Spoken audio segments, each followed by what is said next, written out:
마태복음 18장 1절에서 9절까지의 말씀입니다. 그때 제자들이 예수께 나와 가로되 천국에서는 누가 크니이까? 예수께서 한 어린아이를 불러 저희 가운데 세우시고 가라사대 진실로 너에게 이르노니 너희가 돌이켜 어린아이들과 같이 되지 아니하면 결단코 천국에 들어가지 못하리라. 그러므로 누구든지 이 어린아이와 같이 자기를 낮추는 그이가 천국에서 큰 자니라. 또 누구든지 내 이름으로 이런 어린아이 하나를 영접하면 곧 나를 영접함이니 누구든지 나를 믿는 이 소자 중 하나를 실족케 하면 차라리 연자 맷돌을 그 목에 달리우고 깊은 바다에 빠뜨리우는 것이 나으니라. 실족케 하는 일들이 있음을 인하여 세상에 화가 있도다. 실족케 하는 일이 없을 수는 없으나 실족케 하는 그 사람에게는 화가 있도다. 만일 내 손이나 내 발이 너를 범죄케 하거든 찍어내 버리라. 불구자나 절뚝발이로 영생에 들어가는 것이 두 손과 두 발을 가지고 영원한 불에 던지우는 것보다 나으니라. 만일 내 눈이 너를 범죄케 하거든 빼어내 버리라. 한 눈으로 영생에 들어가는 것이 두 눈을 가지고 지옥불에 던지우는 것보다 나으니라. 아멘. 오늘 말씀 보면 이 제자들이 주님께 묻습니다. 천국에서 누가 크니까? 근데 이렇게 질문한 배경은 뭡니까? 제자들이 서로 싸웠다고 얘기를 합니다. 다른 복음서를 보면 누가 크냐 천국가 이 얘기는 왜 나오게 됐습니까? 바로 이제 예수님이 예루살렘에 들어가는 때가 다가왔습니다. 제자들도 알고 있었습니다. 그러니까 자기네들이 알고 있는 메시아가 이제 메시아신데 들어가면은 이제 왕권을 차지하고 부하들한테 자리 하나씩 줘야 되지 않겠습니까? 이제 그 생각이 있었던 겁니다. 그러니까 베드로, 요한, 야고보 저렇게 막 변호산도 올라갔다 오고 막 여러 가지 그런 상황 속에 세 자리는 굳혔네. 이게 정말 천국에 예수님이 왕 되시면은 예루살렘에 가서 왕권을 차지하시면 누가 이렇게 큰 자리에 앉을 수 있겠냐고 서로 다퉜다는 것을 다 백그라운드에 알려주고 있습니다. 그래서 주님께서 그 마음 다 아시고 어린아이를 하나 불러 세우시고 또 안으셨다고까지 얘기를 합니다. 이 아이를 안으면서 너희가 이 어린아이들처럼 되지 않으면 결단코 천국에 들어가지 못하리라고 얘기합니다. 그러면서 누구든지 이 어린아이와 같이 자기를 낮추는 그이가 천국에서 큰 자니라고 얘기하죠. 이 말씀 속에 제자들의 코를 납작케 하는 그리고 논쟁을 일식에 불식시키는 그 말씀이 다 들어가 있습니다. 자, 우리가 다 잘 아는 얘기입니다. 천국 어린아이 같이 어린아이가 되지 않으면은 안 된다는 얘기는, 천국에 들어갈 수 없다는 얘기는 어린아이가 어떤 면을 얘기합니까? 어린아이가 천진난만? 그건 아니죠. 그건 아니고 지금 얘기하는 건 어린아이가 누구를 이끌림을 받아야 된다는 겁니다. 이 어린아이가 부모가 없으면은 제대로 해결이 안 된다는, 누군가 끌고 가야 되는데 천국에 누가 들어가야 되는데 바로 예수님이 끌고 가야 된다는 겁니다. 이 어린아이와 같이 되는데 그 다음에 중요한 거는 자기를 낮추는 그이라고 얘기합니다. 여기서 낮춘다는 얘기는 그냥 겸손하다 이제 그 뜻이 아니고 멸시와 모욕과 핍박을 받아도 그럼에도 불구하고 자기를 낮추는 그것을 얘기를 하고 있습니다. 그러니까 제자들이 이 얘기를 들으면 이거 우리는 아니네 이렇게 이해를 했다는 겁니다.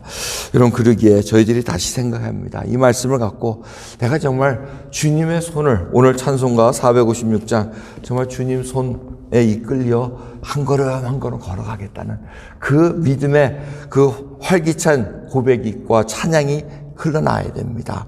오늘 찬양할 때 한 걸음 한 걸음 주 예수와 함께 날마다 우리는 걷겠네.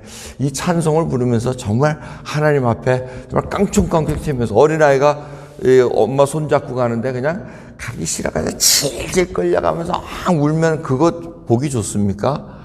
엄마가 막 애 손 어깨 빠지라고 그냥 끌고 가면서 그것보다는 손잡고 깡총깡총 뛰면서 엄마랑 같이 그 모습에 우리 찬양 태도가 나옵니다. 오늘 아침에 이 찬양할 때 여러분들이 한 걸음 한 걸음 하는데 한 걸음 질질 끌려가면서 그냥 그것보다는 깡총깡총 뛰자는 뜻에서 그냥 나름대로 깡총을 떼어봤는데 잘 되진 않네요. 그죠? 아무튼 그런 의미에서 저희들이 예수님 손잡고 이끌림을 받아야 됩니다. 오늘도 그러면서 그 이끌림이 주님이 부어주신 그 공동체 안에서 소자도 있다는 겁니다. 인도자도 있다는 겁니다. 그런데 그 인도자가 소자를, 어린아이를 실족해 하면 차라리 연자못들 메고 바다에 빠뜨리는 게 낫다고 얘기를 합니다. 그 정도로 지금 어떤 사람을 실족해 하는, 믿는 자를 죄에 빠뜨린다든가 공경에 빠뜨리고 정말 신앙에 걸림돌 되게 하는 거, 그거 놓지 말라는 얘기입니다. 정말 이게 굉장히 무서운 얘기입니다, 사실은. 그래서 주님께서 인자가 올 때 뭐라 그러면 행한 대로 갚으리라고 말씀하십니다. 참 무서운 얘기를 저희들이 오늘 직면하게 됩니다. 어느 정도로 죄악을 심각하게 생각해야 되냐면, 두 발 두 손 들고 이렇게 영원한 불에 가느니 차라리 손이 죄를 짓게 하고 눈이 죄를 짓게 하면 그거 뽑아버리고 잘라버리고 가는 게 더 낫다고 얘기할 정도로 엄청난 하나님의 공의 앞에 서게 된다는 것입니다.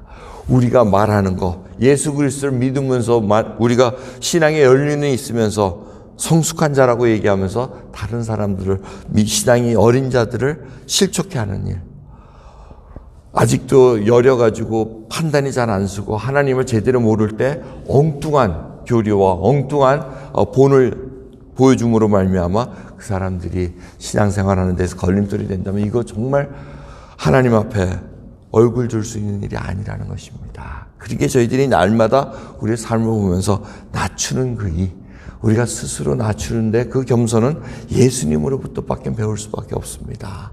그래서 예수님께서 나의 멍에를 메라고 얘기합니다. 무거운 짐진 자들 다 내게로 와서 주님의 멍에를 메고 나로부터 배우라고 말씀하십니다. 내 마음은 겸손하고 온유하다고 말씀하십니다. 그럼 그러게 오늘도 주님이 십자가에 돌아가시기 전에 이 제자들에게 이 얘기를 하는 것입니다.